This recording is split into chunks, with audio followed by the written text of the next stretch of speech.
हाल ही में दिल्ली में जमीयत उलेमाए हिंद का एक बड़ा कार्यक्रम हुआ जिसमें सभी धर्मों के संत और गुरु पहुंचे थे। लेकिन मौलाना अरशद मदनी के हिंदू धर्म पर दिए बयान के बाद बवाल मच गया।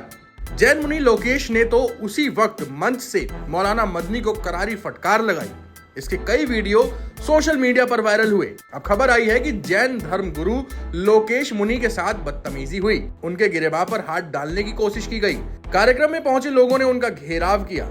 खुद लोकेश मुनि ने ये बातें कही हैं और रविवार को जमीयत उलेमाए हिंद के कार्यक्रम में शिरकत करने पहुंचे थे। उनके साथ कई और धर्म गुरु भी इसमें शामिल हुए।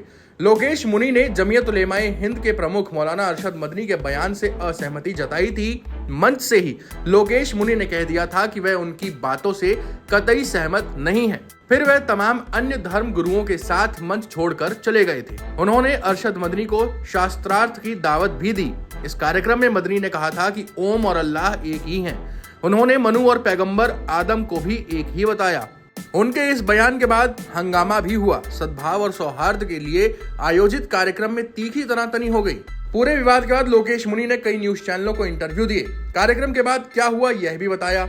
लोकेश मुनि के मुताबिक अरशद मदनी से आपत्ति जताने के बाद वे जब मंच से उतरे तो उनका घेराव किया गया। बात यही नहीं रुकी, उनके गिरेबां पर हाथ डालने की कोशिश हुई।